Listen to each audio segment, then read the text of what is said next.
La autopista de un imperio, lo que la historia ocultó sobre los incas. Imagina por un breve instante el sonido áspero del metal raspando contra el hueso vivo. Estamos en el año 1450, en una ladera gélida de los Andes peruanos.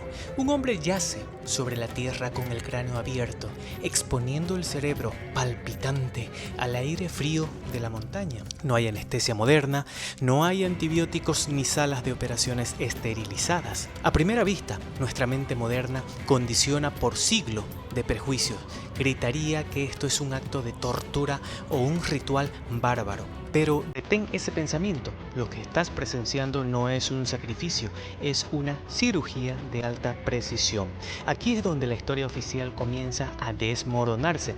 400 años después de ese momento, en los hospitales de la guerra civil estadounidenses, los mejores cirujanos occidentales perdían a la mitad de sus pacientes por infecciones. Sus manos sucias eran sentencias de muerte. Sin embargo, aquel cirujano andino, armado solo con un cuchillo de obsidiana y un conocimiento botánico que hoy apenas comprendemos, lograba que sus pacientes sobrevivieran en un 90% de los casos. ¿Cómo es posible que una sociedad sin rueda, sin acceso y sin escritura alfabética superara a la ciencia occidental durante siglos? La respuesta es tan fascinante como inquietante. Durante 500 años nos han vendido una versión mutilada de la historia. 1. El mito y la realidad de Pachacuti. Nos dijeron que los incas eran simplemente grandes albañiles que adoraban al sol. Nos hicieron creer que su caída fue inevitable ante la supuesta superioridad europea. Pero eso es una mentira construida sobre las cenizas. El imperio inca no era un vestigio primitivo, era una máquina de ingeniería social y científica tan avanzada que sus logros fueron deliberadamente borrados por conquistadores que no podían comprender lo que tenían enfrente. Para entender la magnitud de lo perdido, debemos desmantelar la historia que incluso los propios incas querían que creyéramos. El mito habla de Manco Cápac y Mama Ocllo emergiendo del lago Titicaca con una vara de oro. Es una imagen hermosa, casi bíblica, diseñada para legitimar un linaje divino. Pero la ciencia es más áspera. El Cusco no estaba vacío. Durante siglos la región estuvo bajo la sombra del imperio Huari, de quienes los incas heredaron carreteras y tecnología. El verdadero arquitecto de este imperio no fue un dios amable, sino un hombre forjado en el trauma del abandono. Pachacuti. En 1438, la Confederación Guerrera de los Chancas lanzó una ofensiva total contra el Cusco. El anciano emperador Viracocha huyó junto a su hermano favorito, abandonando su pueblo. Pero un joven príncipe, rechazado, Cusi Yupanqui, se negó a correr. Organizó una defensa con lo poco que quedaba, viejos generales y campesinos aterrorizados. Lo que sucedió después pasó a la leyenda como el milagro de los Pururaucas, donde las piedras se convirtieron en soldados. Pero Cusi Yupanqui no hizo magia, hizo política y estrategia militar, inspirando a las tribus vecinas a unirse a la batalla al ver su inquebrantable voluntad. La victoria fue total. Al regreso tomó el nombre de Pachacuti, el que transforma el mundo. 2. La piedra que baila y el sistema nervioso del imperio. Bajo el manto de Pachacuti, el imperio desafió las leyes de la física. Mira, Iguamán, bloques de piedra que pesan más de 100 toneladas fueron arrastrados sin ruedas, sin animales de tiro y sin poleas de metal. Solo fuerza humana y una comprensión de la palanca que roza lo sobrenatural. Lo perturbador es el ajuste. Hoy, 5 siglos después, no se puede deslizar una hoja de papel entre sus puntas. No hay morteros de pegamento, solo matemática. Lo que los españoles llamaron brujería es en realidad ingeniería sísmica avanzada. Los incas sabían que la tierra temblaría.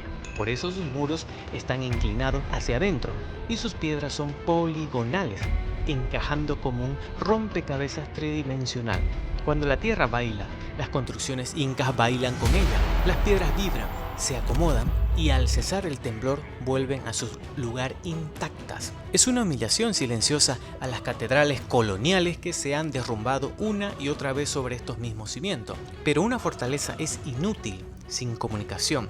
El Capac Ñan, el gran camino inca, cubría 40.000 kilómetros cuadrados a través de desiertos, picos de 5.000 metros y selvas tropicales. Esta red permitía que los chasquis, corredores de élite, llevaran mensajes y pescado fresco desde la costa hasta la mesa del emperador en cuestión de días. Era el sistema nervioso del poder absoluto. 3. Ingeniería genética y el Excel de cabello humano. Si la piedra te impresiona, la ingeniería de la vida debería dejarte sin aliento. En Moray, la Tierra se abre en círculos concéntricos que descienden hacia las profundidades. No es un templo, es un laboratorio biotecnología. Los científicos incas recrearon aquí 20 zonas ecológicas diferentes mediante variaciones térmicas de hasta 15 grados Celsius. Realizaban experimentos de evolución acelerada, obligando a plantas de la selva a adaptarse al frío de las alturas. Así diseñaron miles de variedades de papa y maíz. ¿Y cómo registraban estos datos sin escritura? Aquí entra el prejuicio más grande de la historia, la idea de que eran analfabetos. Los incas escribían en 3 dimensiones usando el quipu. En agosto del 2025, investigadores de la Universidad de Andrew revelaron que algunos quipus no eran de algodón, sino de cabello humano. El análisis isotópico de esos cabellos mostró que pertenecían a trabajadores o a trabajadoras agrícolas, lo que sugiere que la alfabetización de los nudos estaba mucho más extendida de lo que creíamos. Incluso en el Valle de Pisco, la franja de 5.000 agujeros de Monte Sierpe ha sido interpretada como un Excel monumental tallado en la piel del planeta para administrar recursos. El imperio estaba en su cenit absoluto.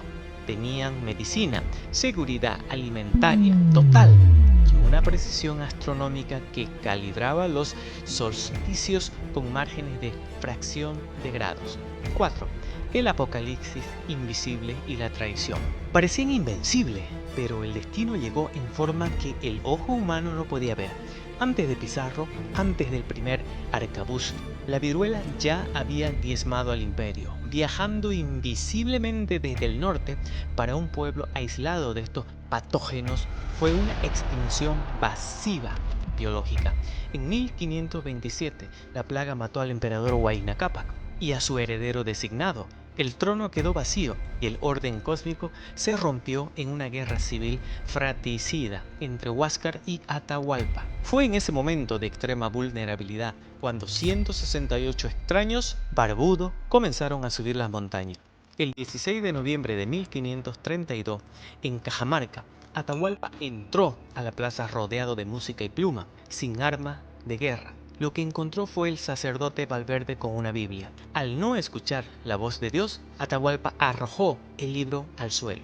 Fue la señal para el infierno. Los cañones y la caballería, monstruos de hierro nunca antes visto, desataron el pánico. En 2 horas, el imperio fue decapitado. Atahualpa ofreció el rescate más grande de la historia, una habitación llena de oro y 2 de plata, pero la traición estaba firmada. En 1533, tras ser bautizado, forzosamente fue ejecutado con el garrote vil, la piedra que no se despeina. Lo que siguió fue un genocidio cultural sistemático. La Iglesia Católica se levantaron sobre los muros perfectos del Coricancha. Intentaron aterrar a los dioses andinos bajo el peso de la cruz. Pero la historia tiene una ironía devastadora. En 1950, un terremoto masivo sacudió el Cusco. El yeso colonial se deshizo como mantequilla vieja, pero allí estaban intactos e inamovibles los muros incas. La arquitectura de los conquistados ni siquiera se había despeinado. Hoy la tecnología LIDAR está revelando que Machu Picchu no estaba aislada, sino rodeada de una vasta metrópolis que dominaba la selva. Estamos redescubriendo que los incas tenían las soluciones para los desastres del futuro, desde la conservación del agua hasta la protección de cultivos contra la sequía. El imperio no murió en Cajamarca, pasó a la clandestinidad y se convirtió en semilla. 10 millones de personas aún hablan quechua. manteniendo viva la voz de una civilización que fue juzgada antes de ser comprendida. Esas piedras no son ruinas, son testigos y monumentos al ingenio humano. El pasado no está muerto, está esperando bajo la selva, listo para ser reescrito. Si este viaje te ha hecho cuestionar lo que querías saber, no permitas que la verdad vuelva a ser enterrada. Suscríbete, dinos en los comentarios qué otro misterio deberíamos desenterrar en nuestro próximo video. Así que hasta la próxima.